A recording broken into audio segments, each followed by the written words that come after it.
लघु वित्त पीडितसँग वार्ता गर्न अर्थ मन्त्रालयले बनायो समिति। 1 क्विन्टल सुन प्रकरणमा चिनिया बस्ने लाजिमपाट स्थित घरमा राजस्वको खानतलासी। कोशी प्रदेशका उद्धव थापा भन्छन् सर्वोच्चको आदेशमा विमति छैन, नयाँ प्रक्रियामा जान्छौं। बरामद सुन प्रत्यक्ष प्रसारण गरेर मात्रै गाल्ने तयारीमा राजस्व अनुसन्धान विभाग। प्रकृति मास्नेहरू समाज विरोधी रहेको संस्कृत पर्यटन तथा नागरिक उड्डयन मन्त्री सुदन किरातीको भनाई। माइतीघर 3 कुनेको जाम हटाउनका लागि उखेलिए रुख बिरुवाहरू। नेपालको उन्नति जलविद्युतबाट नै सम्भव छ, सभामुख घिमिरे। नेपालको जनगणना नामक पुस्तक सार्वजनिक। अब इन्जिनियर पढ्ने शुल्क 3,30,000बाट 7,77,000 पुर्याइँदै। तनहुको भैँसे गौडामा भेटिए 174 प्रजातिका चरा। कालीमाटीमा किसानहरूद्वारा धरना, बिना प्रतिस्पर्धा भाडामा दिने सम्झौता खारेज गर्न आह्वान। घट्यो बागमती प्रदेशको भाडा, कुन रुटको कति, सम्पूर्ण जानकारी। सरकार सुशासनको पक्षमा दृढताका साथ अगाडि बढेको मन्त्री शर्माको भनाई। रामेछापमा अझै हुन सकेन धान रोपाई, खडेरीले बाली सुक्यो।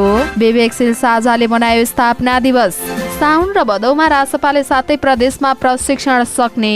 1 महिनामै प्रतिका रेट 14% बढ्यो अण्डाको मूल्य। विज्ञ भन्छन् अस्वाभाविक मूल्य वृद्धि गरे कारबाही हुन्छ। इपिएस मार्फत दक्षिण कोरियामा श्रमिक पठाउने देशमध्ये नेपाल सर्वोत्कृष्ट। गलत सूचनामा विश्वास नगर्न आग्रह। फिल्म ऐचो पैचोको गीत काले केटाले रिलिज। 1 महिनामा 11 लाख किलो गोलभेडा भारत निर्यात। मिटर ब्याज सम्बन्धी विधेयक राष्ट्रिय सभाबाट पारित। अवैध कारोबार र तस्करी रोक्नका लागि सबैको समन्वय आवश्यक रहेको अर्थमन्त्रीको दाबी। कोशी प्रदेशका मुख्यमन्त्री थापाको नियुक्ति, सर्वोच्चद्वारा बदर, नयाँ सरकार प्रक्रिया थाल्न आदेश। सुन प्रकरणमा गृहमन्त्रीले नैतिकता नदेखाएकाले सरकार नै तस्करको संरक्षणमा लागेको एमालेको भनाई। गगन थापाले बुझाए, निर्वाचन आयोगले तोकेको 15,000 रुपियाँ जरिवाना। सांसद सीमा कार्कीले गरिन् कर्मचारी खोज्दै विज्ञापन, 5 दिनभित्र आवेदन दिन सकिने। गण्डकी बाहेकका एमालेका सबै प्रदेशमा कमिटीको अधिवेशन तय। 10औं पटक सगरमाथा चढेकी नेपाली महिलाको कथाबारेको फिल्म टोरन्टो फेस्टिभलमा छनौट। 92 दिनमै विश्वका 14 अग्ला हिमाल आरोहण गरी तेन्जिङ शेर्पाको कीर्तिमान कायम। भारतको सिक्किममा सरकारले सुत्केरीलाई 1 वर्ष लामो तलबी बिदा दिने। र महिला विश्वकप फुटबलमा पोर्चुगलले भियतनामलाई हरायो।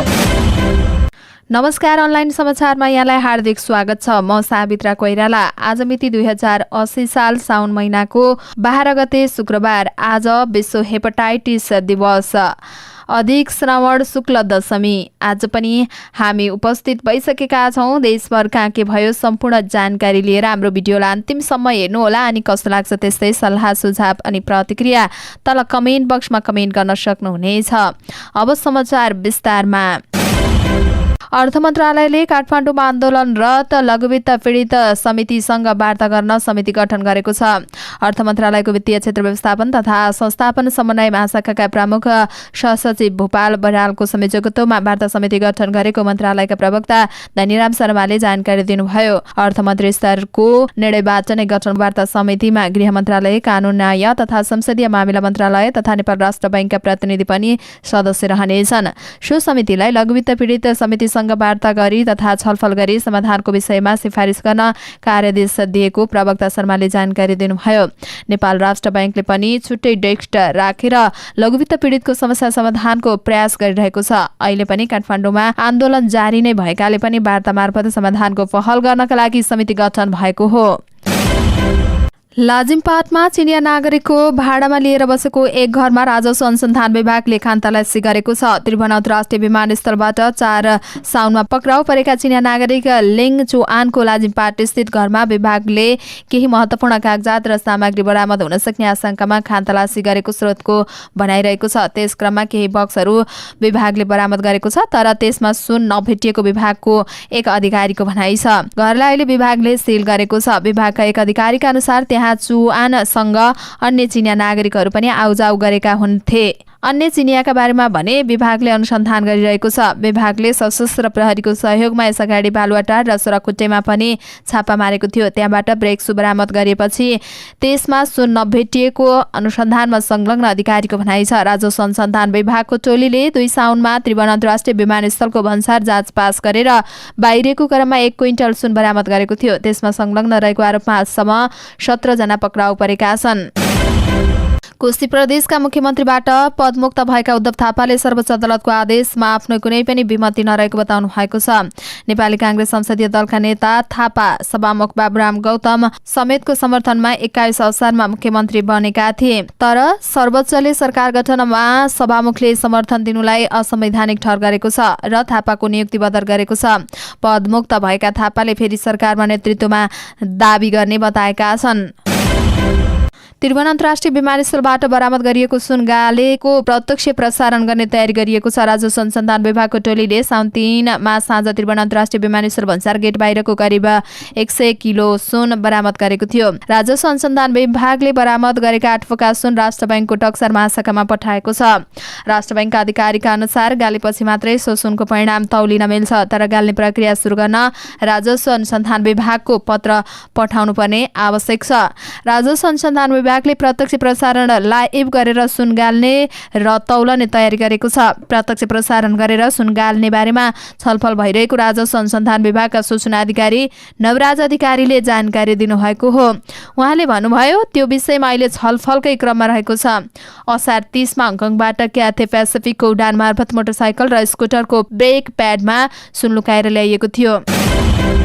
संस्कृत पर्यटन तथा नागरिक उड्डयन मन्त्री सुदन किरातीले प्रकृतिलाई अस्वीकार गर्ने मानिस प्रकृति विरोधी भएको बताउनु भएको छ। बिहिबार काठमाडौँमा आयोजित एक कार्यक्रमलाई सम्बोधन गर्दै उहाँले प्रकृतिलाई स्वीकार गरेर प्रकृतिसँगै खेल्न सक्नेहरू सधैँ खुसी हुने बताउनु भएको हो। उहाँले धरतीको जीवहरू प्रकृतिका फूल भएकाले पनि सबैजना प्रकृतिमा खुसी हुन सक्नुपर्ने बताउनु भयो। उहाँले प्रकृतिको विरोध गरी प्रकृति मास्नेहरू समाज विरोधी भएको बताउनु भयो। उहाँले भन्नुभयो, प्रकृतिलाई स्वीकारेर खेल्न सक्ने सधैँ खुसी हुन्छन्। प्रकृतिकै हामी फूल हौ, हामी सबै खुसी हुनुपर्छ। कति समाजले अहिले पनि तुच्छ व्यवहार गर्छ, जो शब्दमा हामी सुन्न र स्वीकार्न सक्दैनौँ। प्रकृतिलाई अस्वीकार गर्ने मानिस प्रकृति विरोधी हुन्छ। ती समाजहरू प्रकृति विरोधी समाज हुन् जो आफू सभ्य बुद्धिजीवी भएर प्रस्तुत हुन्छन्। उनीहरूले यो प्रकृतिलाई स्वीकार गर्न सक्दैनन् भने हामी उनीहरूलाई बुद्धिजीवी भन्न सक्दैनौँ। मन्त्री किरातीले प्रकृतिलाई स्वीकार्न नसक्ने मानिसलाई बुद्धिजीवी भन्न नसकिने बताउनु भएको छ। नयाँ बानेश्वर हुँदै कोटेश्वरसम्म सडकको थप व्यवस्थापन गर्न 10 वर्ष अगाडि रोपिएर अहिले हलक्क हुर्केका हरियाली बिरुवाहरू उखलिएको छ। नयाँ बानेश्वर क्षेत्रमा निकै हरियाली बनाइएका ती बिरुवाहरूलाई सडकको बीचबाट उखलिँदा अहिले नयाँ बानेश्वर चोक उजाड जस्तो देखिएको छ। जापानी दात्री निकाय जाइकाले सडक विस्तारका लागि हुर्किसकेका ती बिरुवा उखलेको हो। तिनकुने माइतीघर सडक खण्डमा राइट टर्निङ लेन नभएकाले ट्राफिक व्यवस्थापनमा समस्या आउने गरेको छ। नयाँ बानेश्वर चोकबाट माइतीघर तिनकुने तर्फ र पुरानो बानेश्वर शङ्खमूल तर्फ आउजाउत गर्ने सवारी साधनलाई राइट टर्निङ लेन बनाउनका लागि ती बिरुवाहरू सडकबाट उखलिएको हो। ट्राफिक जामको समयमा समस्या समाधान गर्नका लागि र छिटो छरितोको लागि व्यवस्थापनका लागि सडकमा रहेका बिरुवाहरू उखलिएको छ। काठमाडौँ महानगरका नगर प्रहरी इन्सपेक्टर किशोर कुमार भट्टराईले त्यहाँ सडक संरचना सुधार गर्न आवश्यक रहेकाले संरचनाको लागि थप बिरुवा उखलिएको जानकारी दिनुभएको हो। उहाँले भन्नुभयो, सडक संरचना निर्माण गर्न बिरुवा उखलिएको छ, बनाइसकेपछि फेरि बिरुवा रोपिन्छ, उहाँको भनाइ छ। सभामुख देवराज घिमिरेले नेपालको उन्नत जलविद्युत बारेमा सम्भावना रहेको बताउनु भएको छ। बिहिबार ललितपुरमा आयोजित सामूहिक विद्युत उपभोक्ता राष्ट्रिय महासंघ नेपालको 19औं स्थापना दिवसका अवसरमा सम्बोधन गर्दै उहाँले यस्तो बताउनु भएको हो। उहाँले 2 वर्षभित्र देशभरका सबै नागरिकहरूको पहुँच विद्युतमा पुर्याउने लक्ष्यलाई साथ दिन महासंघले विद्युत उत्पादन गरी वितरण गर्ने कुरामा सहयोग गर्ने अपेक्षा गरेको छ। उहाँले बिहिबार ललितपुरमा आयोजित सामूहिक विद्युत उपभोक्ता राष्ट्रिय महासंघ नेपालको 19औं स्थापना दिवसलाई सम्बोधन गर्दै उहाँले यस्तो बताउनु भएको हो। उहाँले 2 देशभित्रका देशका नागरिकहरूको पहुँच पुर्याउनका लागि पनि लक्ष्यलाई साथ दिन महासंघले विद्युत उत्पादन गरी वितरण गर्ने कुरामा सहयोग गर्ने अपेक्षा गरेको बताउनु भयो। उहाँले औद्योगिकरणका लागि विद्युत खपत गर्ने बाटो बनाउनका लागि संस्थाले महत्त्वपूर्ण कदम चाल्नुपर्ने बताउनु भयो। उहाँले ऊर्जा ऐन 14 वर्षदेखि अड्किएको कुरा उठेको भन्दै अड्किएका कानुनहरूलाई अगाडि बढाउन आफू गम्भीर रहेको बताउनु भयो। राष्ट्रिय तथ्याङ्क कार्यालय 1968 देखि 2078 सालसम्म नेपालमा सञ्चालित जनगणनाका विविध पक्ष समेटेर नेपालको जनगणना नामक पुस्तक सार्वजनिक गरेको छ। जनगणनाका विभिन्न प्रकाशन गर्ने क्रममा यो पुस्तक सार्वजनिक भएको हो। विक्रम सम्वत 1968 देखि 2078 सालसम्म सञ्चालित जनगणना प्रक्रिया, अवधारणा तथा परिभाषा, विशेषतः जनगणनाको समयमा सोधिएका प्रश्न र नतिजा लगायतका विभिन्न विषय समेटेर यो विशेष पुस्तक सार्वजनिक गरिएको कार्यालयका निर्देशक एवं सूचना अधिकारी मनोहर घिमिरेले जानकारी दिनुभयो। केन्द्रीय तथ्याङ्क विभागका पूर्व महानिर्देशक तुङसी रमणी वास्तोलाले यो पुस्तक लेख्नु भएको हो। विक्रम सम्वत 1968 मा भएको पहिलो जनगणनादेखि विक्रम सम्वत 2078 मा भएको 12औं राष्ट्रिय जनगणना बारेमा विस्तृत रूपमा यस पुस्तकमा लेखिएको छ।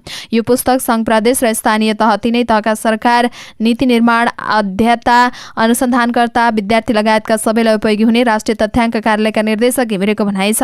नेपालमा विक्रम सम्वत 1968 देखि जनगणना सुरु भएको हो। विक्रम सम्वत 2009 देखि 11 मा सञ्चालित 5औं जनगणनालाई वैज्ञानिक विधिबाट सञ्चालित पहिलो जनगणना मानिएको हो। त्रिभुवन विश्वविद्यालय इन्जिनियरिङ अध्ययन संस्था आईआई ले इन्जिनियरिङ विषयको शुल्क बढाउने प्रक्रिया सुरु गरेको जनाइएको छ। आईआई का डिन प्राध्यापक डाक्टर शशिधर राम जोशीले शुल्क बढाउन लागेको बताउनुभयो। हाल आईआई ले स्नातक तह अन्तर्गत इन्जिनियरिङको शुल्क 3,30,000 रुपियाँ लिँदै आएको छ। अब बढाएर 7,70,000 पुर्याउन लागेको हो। यसका लागि आईआई ले सुदर्शन बज्राचार्यको संयोजकत्वमा समिति गठन गरेको थियो। उक्त समितिले आईआई अन्तर्गत 5वटा याङ्गी क्याम्पसका लागि अध्ययन गरेको थियो। सोही आधारमा शुल्क बढाउन लागेको हो। यसअगाडि 2053 सालमा उक्त शुल्क तोकिएको थियो। त्यसपछि प्रत्येक वर्ष 10% का दरले शुल्क बढाउने भनिएको थियो, तर हालसम्म पनि शुल्क बढाउन सकेको थिएन। यो विषयमा अहिलेसम्म निर्णय भने भइसकेको छैन उहाँको भनाइ छ। एक्सरसाइज गरिरहेका छौं, अध्ययन समिति गठन गरेर रिपोर्टहरू हेरिरहेका छौं। शिक्षक, कर्मचारी, प्राध्यापक संघ, विद्यार्थीहरूको सबैसँग छलफल गरेका छौं उहाँको भनाइ छ। शुल्क तोकिएको 27 वर्षपछि आईओईले शुल्क बढाउन लागेको हो। प्रत्येक वर्ष 10% का दरले शुल्क बढाउने भने पनि अहिलेसम्म बढ्न सकेको थिएन। तनहुँको दुलेगौडाबाट स्याङ्जाको रामबाछा जोडिने सहस्राब्दी पदमार्ग मिलेनियम ट्र्याक अन्तर्गत पुतली बजार नगरपालिका 2 भैँसेगौडा क्षेत्रमा 174 प्रजातिका चरा भेटिएका छन्। प्रकृतिका साथी संस्थाको आयोजनामा हरेक वर्ष उक्त क्षेत्रमा गर्दै आएको वन्यजन्तु अनुसन्धान विधि तालिमका क्रममा उक्त संख्याका चराका प्रजाति फेला परेका हुन्। प्रकृतिको साथी संस्थाले देशको विभिन्न जिल्लाबाट सहभागी 13 जनालाई उक्त क्षेत्रमा 19 दिन तालिम प्रदान गर्दै आएको संस्थाका निर्देशक राजु आचार्यले जानकारी दिनुभयो। तालिमका क्रममा सहभागीलाई जंगलमा रहेका चरा, पुतली एवं स्तनधारिणी प्रणालीको पहिचान, तिनको अनुसन्धान विधि लगायतका वन्यजन्तुको विषयमा जानकारी दिने गरेको उहाँको भनाइ छ। नेपालमा मात्रै पाइने काँडे भ्याकुर भैँसेगौडामा पर्याप्त पाइन्छ। उहाँले भन्नुभयो, चाइना मङ्गोलियनबाट बसाई सर्ने शिकारी प्रजातिका चराहरू पनि यही स्थान भएर नेपालको तराईका साथै भारततिर जाने भएकाले पनि चरा अध्ययनका लागि यो महत्त्वपूर्ण गन्तव्य हो।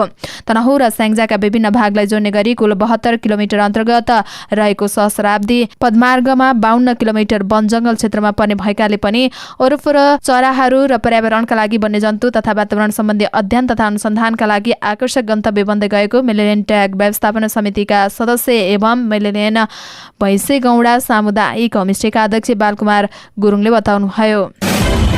राष्ट्रिय किसान सञ्जालले कालीमाटी तरकारी तथा फलफूल बजार विकास समितिको कार्यालयमा धरना दिएका छन्। बिहिबार बिहान सञ्जालले कार्यालयको अगाडि भेला भई धरना दिएको हो। उनीहरूले बिना प्रतिस्पर्धा भाडा दिने सम्झौता खारेज गर्न बजारको सटर तथा स्टलहरू खुला प्रतिस्पर्धा मार्फत भाडामा लगाउन माग गर्दै धरना दिएका हुन्। धरना कार्यक्रममा सञ्चारकर्मीसँग कुरा गर्दै नेपाल किसान महासङ्घका अध्यक्ष गणेश चन्द्र तिमसिनाले कृषि क्षेत्रको आन्दोलन सुरु भएको बताउनुभयो। उहाँले सरकारले किसानको हक हित विरुद्धका नीति बनाउँदै गए आन्दोलन झनै चर्किने चेतावनी दिनुभयो। उहाँले मुलुकका किसानहरूलाई आन्दोलनमा उत्रनुपर्ने अवस्थामा नपुर्याउन चेतावनी दिनुभयो। उहाँले बिना प्रतिस्पर्धा भाडामा दिने सम्झौता खारेज गर बजारको सटर र स्टलहरू खुल्ला प्रतिस्पर्धामा भाडामा लगाइयोस्। बजार विकास समितिका 50% किसान प्रतिनिधि सुनिश्चित गर लगायतका प्लेकार्ड र नारा सहित विरोध प्रदर्शन गरेका छन्।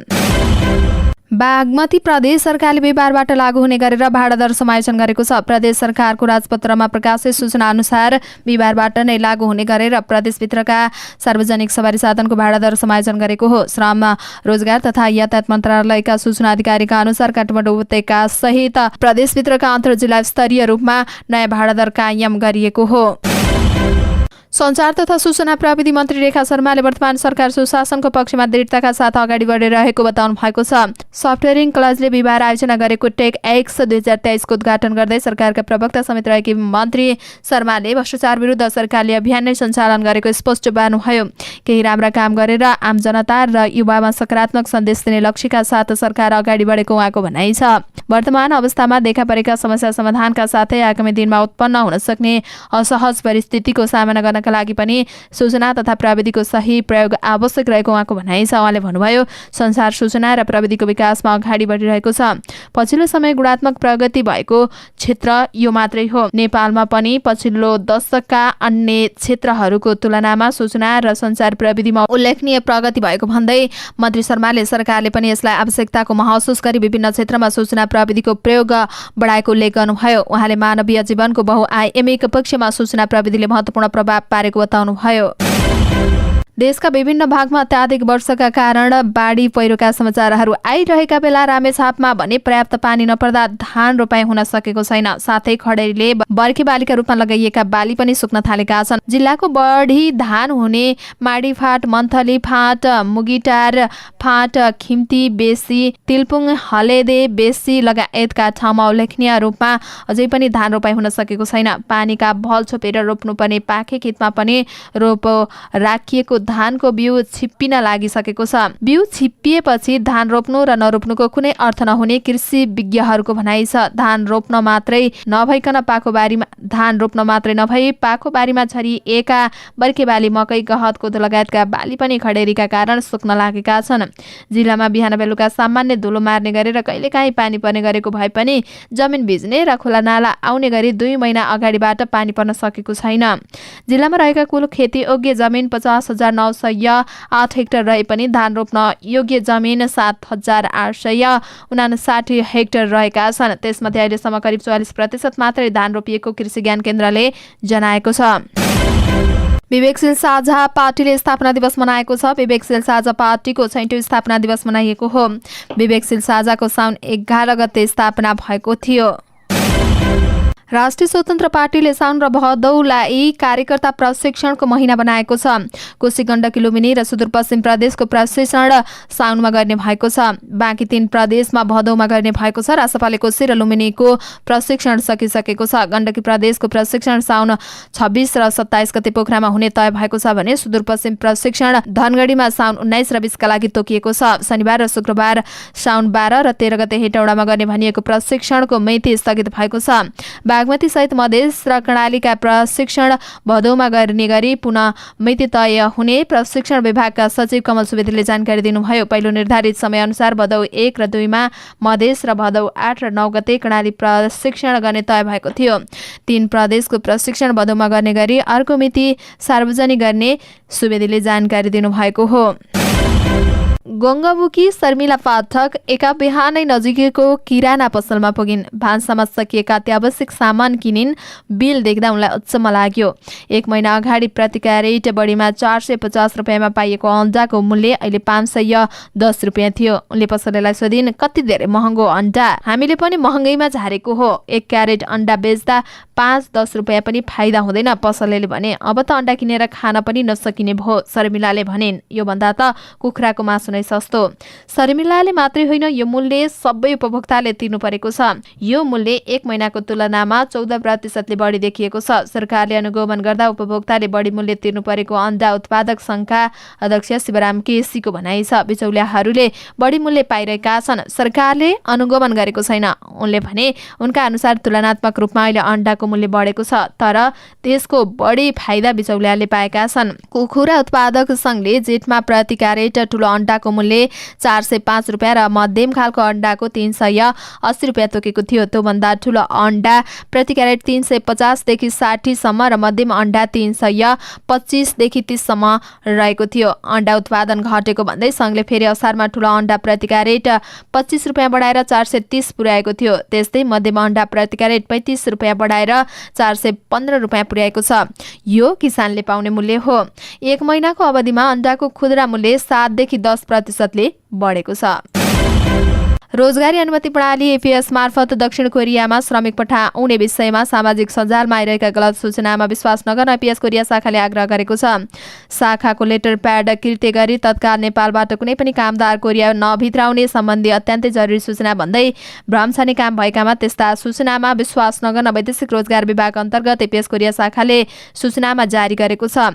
नेपालीमा लोकप्रिय बन्दै गएको रोजगारी अनुमति प्रणाली एपीएसलाई केही व्यक्ति एवं समूहले सामाजिक सञ्जाल नेपालमा विभिन्न पेज बनाएर समेत कतिपयले EPS को लोगो एवं लेटर प्याड समेत राखेर भ्रामक र नक्कली फेसबुक खोल्ने, भ्रामक विषय लेखी समाचार बनाई जथाभावी पोस्ट एवं विभिन्न विषयमा सत्य तथ्य नबुझिकन अरूले समेत शेयर गर्ने लगायतका कार्य गरी कानून विपरीत गतिविधि गरिरहेको हुँदा विश्वास नगर्न सम्बन्धित सबैलाई जानकारी गराइन्छ, शाखाको सूचनामा उल्लेख छ।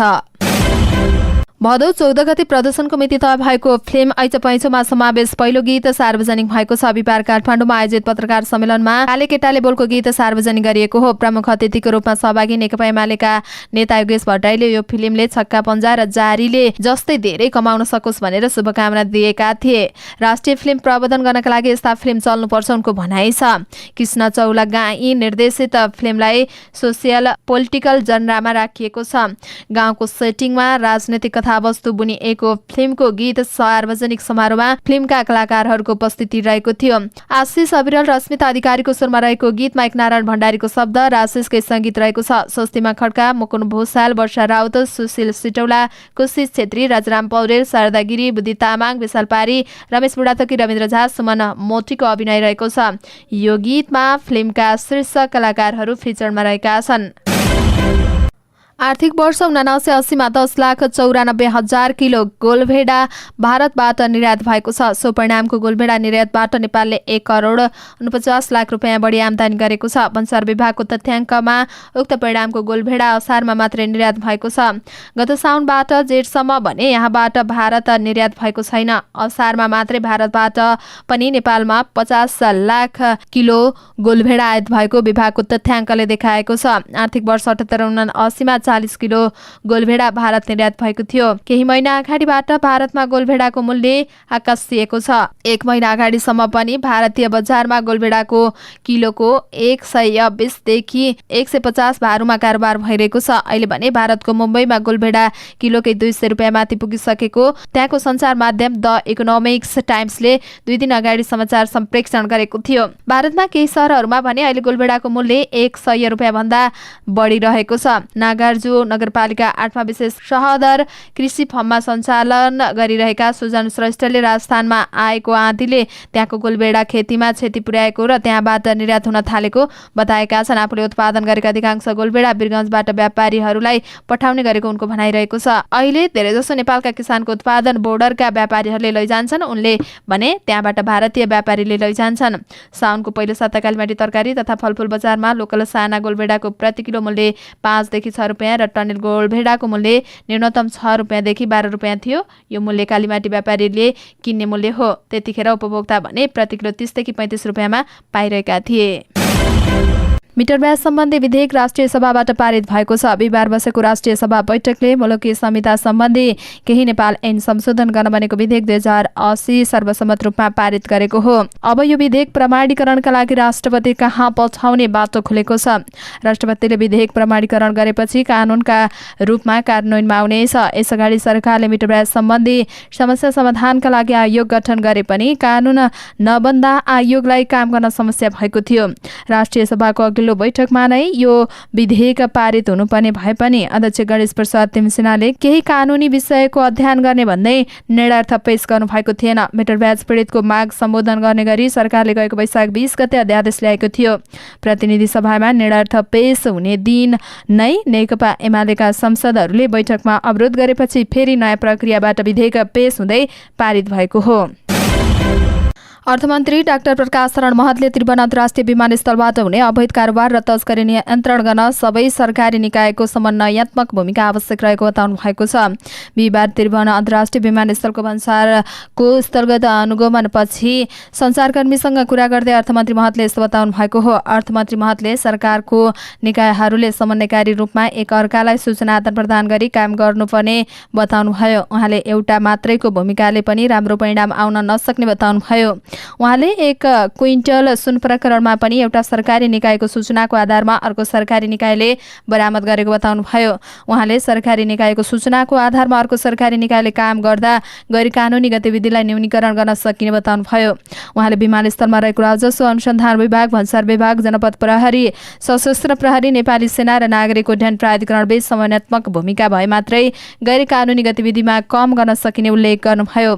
अर्थमन्त्री महतले अपराध गर्ने, तस्करी गर्ने, गर्ने मनसाय भएका व्यक्तिहरूले नयाँ नयाँ प्रविधिको प्रयोग गरिरहेको भन्दै विमानस्थल भन्सारमा जडित प्रविधिलाई समयानुकूल स्तरोन्नति गर्नुपर्ने बताउनुभयो। उहाँले प्रविधिलाई स्तरोन्नति गर्नका लागि चाहिने प्राविधिक जनशक्ति र अर्थ मन्त्रालयले पूरा सहयोग गर्ने प्रतिबद्धता जनाउनुभयो। अर्थमन्त्री महतले विमानस्थल भन्सारमा गैरकानूनी रूपमा भइरहेको गतिविधिलाई अनुसन्धानमा जोडिएका निकायहरूले निगरानी गराउनुपर्ने बताउनुभयो। उहाँले अपराध गर्ने मानसिकता भएका व्यक्तिहरूले यात्रुको रूपमा वा कार्गो मार्फत व्यापारको नाममा दुरुपयोग गर्ने प्रयास गर्ने गरेको भन्दै उनीहरूको प्रयास विफल बनाउनका लागि सबै निकायहरू सशक्तका साथ काम गर्नुपर्ने बताउनुभयो। अर्थमन्त्री महतले कुनै पनि बहानामा सरकारी निकायहरूले उदासीनता देखाउने वा आफ्नो जिम्मेवारीमा क्रियाशील नहुने कुरा मान्ने नहुने बताउनुभयो। सर्वोच्च अदालतले कोशी प्रदेशका मुख्यमन्त्री उद्धव थापाको नियुक्ति बदल गरेको छ। सभामुख बाबुराम गौतमको समेत मतमा आधारमा रहेर नेपाली कांग्रेसका थापा मुख्यमन्त्रीमा नियुक्ति हुनुभएकोमा असंवैधानिक भएको सर्वोच्चको ठहर छ। बिहिबार न्यायाधीशहरू ईश्वर प्रसाद खतिवडा, आनन्दमोहन भट्टराई र तिलप्रसाद श्रेष्ठको इजलासले सरकार गठनको दाबी पेश गर्दा नै सभामुखले कसैलाई पनि समर्थन गरेर हस्ताक्षर गर्न नहुने बताउनु भएको हो। सर्वोच्चले कोशीमा 7 दिनको समय दिएर नयाँ सरकारको प्रक्रिया थाल्न पनि आदेश दिएको छ। 7 दिनभित्र बहुमत पेश गर्न नसकेमा ठूलो दलको संसदीय दलको नेताको हैसियतमा एमालेका हिक्मत कुमार कार्की नै मुख्यमन्त्री बन्नुहुनेछ। यसअगाडि माओवादीले साथ छाडेपछि एमालेका मुख्यमन्त्री कार्की नेतृत्वको सरकार ढलेको थियो। तर कांग्रेसको नेतृत्वमा नयाँ सरकार गठनमा बहुमत नपुगेपछि सभामुख बाबुराम गौतमको समेत हस्ताक्षरमा उद्धव थापा मुख्यमन्त्री बन्नुभएको थियो। नेकपा एमालेका सांसद देवेन्द्र दाहालले सुन प्रकरणमा उपप्रधान तथा गृहमन्त्री नारायण काजी श्रेष्ठमाथि प्रश्न उठाउनु भएको छ। प्रश्न उठेपछि राजीनामा दिनको सट्टा गृहमन्त्रीले फुर्ती देखाउँदै हिँडेको उहाँको आरोप रहेको छ। राष्ट्रिय सभा बैठकमा बोल्दै उहाँले यो गम्भीर हुने विषय भएकोमा गृहमन्त्रीको संलग्नता हुन नसक्ला र भन्दै प्रश्न गर्नुभयो। नैतिकताको विषय होइन, उहाँले सुरक्षालाई व्यवस्थित गर्न सकिन भनेर राजीनामा दिनुपर्थ्यो। अब गृहमन्त्री र अर्थमन्त्री पनि अनुसन्धानको घेरामा रहनुपर्छ उहाँको भनाइ छ। उहाँले तस्करीलाई संरक्षण गर्ने सरकारको छानबिन गर्न नसक्ने भन्दै उच्च स्तरीय छानबिन समिति गठन गर्न माग गर्नुभएको हो। उहाँले राष्ट्रिय सभालाई पनि समेटेर विश्वासिलो संसदीय समिति नभए उच्च स्तरीय न्यायिक समिति गर्न माग गर्नुभयो। उहाँले सुन प्रकरणमा माओवादी उपाध्यक्ष कृष्ण बहादुर महराको बाउ छोराको नाम पनि जोडिएकोले छानबिन गर्न माग गर्नुभयो। कांग्रेसका महामन्त्री गगन थापाले निर्वाचन आयोगले तोकेको 15,000 रुपियाँ जरिवाना बुझाउनु भएको छ। थापाले सामाजिक सञ्जाल मार्फत आफूले 15,000 रुपियाँ जरिवाना तिरेको जानकारी गराउँदै निर्वाचन खर्च सार्वजनिक समेत गरेको बताउनु भएको छ। थापाले यसअगाडि आफूले सार्वजनिक गरेको खर्चको विवरणमा निर्वाचन आयोगलाई फेरि बुझाउनु पर्छ भन्ने जानकारी नहुँदा जरिवानामा परेको बताउनुभयो। मैले निर्वाचन आयोगमा मिति 2079 8 महिना 25 गते आफ्नो खर्च विवरण बुझाइसकेको छु। यो विवरण सार्वजनिक पनि भएको थियो, तर यस्तो जानकारी आयोगलाई गराउनु पर्ने जानकारी नभएकाले जानकारी गराउन चाहन्छु कि अन्ततः 15,000 जरिवाना तिरेको जानकारी गराउँदै पहिले नै आयोगलाई बुझाएर सार्वजनिक भइसकेको निर्वाचन खर्च विवरण पुनः सार्वजनिक गरेको जानकारी गराउँछु, थापाले सामाजिक सञ्जाल मार्फत भनेका छन्। थापाले आफ्नो निर्वाचन खर्च 23,42,768 रुपियाँ 10 पैसा भएको जानकारी गराएका छन्। निर्वाचन आयोगले गत मङ्सिरको चुनावमा विवरण सार्वजनिक गरेपछि त्यसको जानकारी नगराउने 1,000 भन्दा बढी प्रतिनिधि उम्मेदवारहरूलाई जरिवानाको निर्णय गरेको थियो। सो निर्णयको केही नेता तथा सांसदहरूले आलोचना समेत गरेका छन्। राष्ट्रिय स्वतन्त्र पार्टीका सांसद डाक्टर तोसीमा कार्कीले सचिवालयका लागि विज्ञापन गर्नुभएको छ। बिहिबार सामाजिक सञ्जालबाट सूचना प्रकाशन गर्दै उहाँले 5 दिनभित्र आवेदन दिन आग्रह गर्नुभएको हो। कानून वा राजनीतिक शास्त्र तथा समाजशास्त्र अथवा अन्तर्राष्ट्रिय सम्बन्ध विषयको स्नातक गरेको समसामयिक राजनीतिक विषयमा जानकार भएको, सूचना प्रविधि सम्बन्धी आधारभूत जानकारी भएको, कानून अध्ययन तथा अनुसन्धानमा रुचि भएको र नेपाली तथा अङ्ग्रेजी भाषामा राम्रो दखल भएको लगायतका मापदण्ड तोक्दै कर्मचारी माग्नु भएको हो। आवेदनकर्ताले लिखित, मौखिक तथा प्रयोगात्मक परीक्षा दिएर छनौट गराउने कार्कीको भनाइरहेको छ। नेकपा एमालेको प्रदेश कमिटी अधिवेशनको मिति तोकिएको छ। गण्डकी बाहेकका सबै प्रदेश कमिटीहरूले अधिवेशनको मिति तोकेको एमाले प्रचार तथा विभाग प्रमुख राजेन्द्र गौतमले जानकारी दिनुभएको हो। सम्बन्ध प्रदेश कमिटीको बैठकले आफ्नो प्रदेशको अधिवेशन तोकेका हुन्। कोशी प्रदेशको आगामी असोज 12 र 13 गते विराटनगरमा, त्यस्तै गरी मधेस प्रदेशको असोज 5 र 6 गते जनकपुरमा, बागमतीको असोज 8 र 9 गते काठमाडौँमा अधिवेशन हुने गौतमको भनाइ छ। लुम्बिनीको भदौ 16 र 17 गते बोटलमा, कर्णालीको भदौ 29 र 30 गते सुर्खेतमा र सुदूरपश्चिम प्रदेशको भदौ 22 र 23 गते धनगढीमा अधिवेशन तोकिएको छ। गण्डकी प्रदेशले यही साउन 22 गते बस्ने बैठकबाट अधिवेशन तोक्नेछ। पार्टी सदस्यता नवीकरणको काम साउन 15 गतेसम्म अध्यावधि गरी प्रमाणीकरण गरिसक्ने एमाले पार्टी कार्यालयले जनाएको छ। 1 वर्षभित्र प्रदेश, जिल्ला र पालिका तहको अधिवेशन सक्ने तयारी एमाले गर्न लागेको छ। गौतमका अनुसार माघमा स्थानीय तह र चैतमा जिल्ला कमिटीको अधिवेशन गर्ने लक्ष्य छ। नेपाली कथाहरू विश्वभर फैलने क्रममा रहेका छन्। इटालीको Venice film festival the red suitcase महत्त्वपूर्ण विधा हेराइजन्समा छनौट भएको एक दिन नबित्दै अर्को खुसीको खबर रहेको छ। क्यानाडाको विश्व प्रतिष्ठित टोरन्टो फिल्म फेस्टिभलले यस वर्षको संस्करणमा 10 पटक सगरमाथा आरोहण गरेकी शेर्पा महिला लाक्पा शेर्पाबारेमा mountain queen the summit of Lakpa शेर्पालाई डकुमेन्ट्री विधामा छानेको छ। नेपाली समयअनुसार बिहिबार बिहान सार्वजनिक गरिएको फेस्टिभल लाइन अपको यो डकुमेन्ट्री पनि समावेश छ।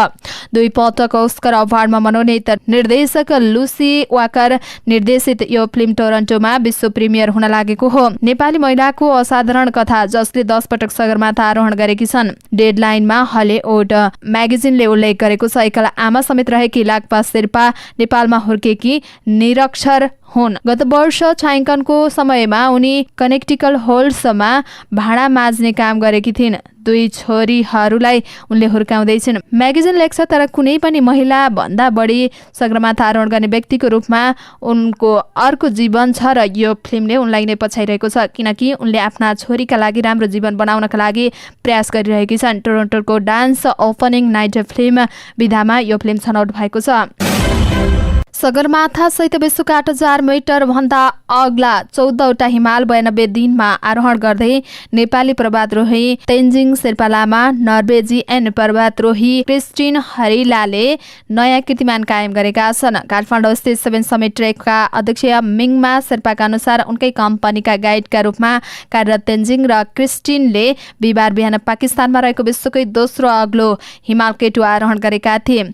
यो सँगै उनीहरूले 92औं दिनमा संसारकै 14वटा 8000 मिटर भन्दा अग्ला हिमाल सबैभन्दा छोटो समयमा नै आरोहण गरेर रेकर्ड बनाएका हुन्। यसअगाडि निर्मल पूर्जाले विश्वकै 14 अग्ला हिमाल 6 महिना 6 दिनमा आरोहण गर्दै सबैभन्दा छोटो आरोहणको कीर्तिमानी बनाएका थिए। पूर्जाको कीर्तिमानीलाई नेपाली आरोही तेन्जी शेर्पा र नर्वेजियन पर्वतारोही क्रिस्टिन हरिलाले 92औं दिनमा सकेर नयाँ कीर्तिमान बनाएका हुन्। निर्मल पूर्जाको रेकर्ड शङ्खुवाशोभामा तेन्जिङ र नर्वेकी आरोहीले तोडेका हुन्। 7 समिटका अध्यक्ष मिङमाले भने नेपाली मूलमा निर्मल पूर्जाले नागरिकता त्यागेकाले विश्वकै 14वटा हिमाल सबैभन्दा चाँडै आरोहण गर्ने तेन्जिङ अब एक मात्र नेपाली भएका छन्। विश्वकै 14औं अग्लो हिमाल सिसापाङमा वैशाख 13 गते आरोहण गर्दै यी दुईले आरोहणको यात्रा थालनी गरेका थिए।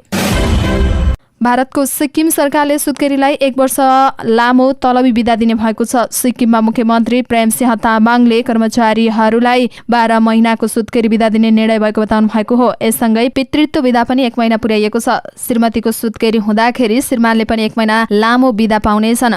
समाचार एजेन्सी पीटीआईका अनुसार मुख्यमन्त्रीले कर्मचारीलाई यो सुविधा दिन नियमहरू परिवर्तन गर्ने बताउनु भएको छ। यो परिवर्तनले सरकारी कर्मचारीहरूलाई आफ्ना छोराछोरी र परिवारको राम्रो हेरचाह गर्न मद्दत पुग्ने उहाँको भनाइ छ। उहाँले सिक्किममा सुत्केरीलाई तलबसहित 6 महिनाको बिदा दिने कानून रहेको छ। भारतका राज्यहरूमध्ये सिक्किममा सबैभन्दा कम 6,71,000 जनसङ्ख्या रहेको छ। फिफा महिला विश्वकप फुटबल 2023 मा पोर्चुगलले भियतनामलाई हराएको छ। बिहिबार न्युजिल्यान्डको एफएमजी स्टेडियममा भएको खेलमा पोर्चुगलले भियतनामलाई 2-0 गोल अन्तरले हराएको हो। पोर्चुगलका लागि तेल्मा इन्कारनाले फ्रान्सिका नजरेथले गोल गरेकी हुन्। बिहिबारको जितसँगै पोर्चुगल 2 खेलमा 3 अङ्कका साथ समूह ई को तेस्रो स्थानमा रहेको छ। 2 खेल हारेको भियतनाम प्रतियोगिताबाट बाहिरिएको छ। आउँदो अगस्त 20 तारिकसम्म हुने विश्वकपमा 32 टोलीको सहभागिता रहेको छ। फाइनल खेल सिडनीमा रहेको स्टेडियम अस्ट्रेलियामा हुनेछ। हवस् त दर्शक महानुभावहरू, आजका मुख्य समाचारहरू यति नै। हामीले प्रस्तुत गरेका विषयहरूप्रति तपाईँको धारणा के छ तल कमेन्ट बक्समा उल्लेख गर्नुहोला। साथै तपाईँलाई लागेका कुरा कुनै विषय उठाइदिए हुन्थ्यो जस्तो लाग्छ अथवा कुनै पनि विषयमा समाचार दिन छुटाएका छौँ हामीले भने तपाईँ हामीलाई हाम्रो फेसबुक पेजमा गएर मेसेज गर्न सक्नुहुनेछ अथवा तल कमेन्ट बक्समा कमेन्ट पनि गर्न सक्नुहुनेछ।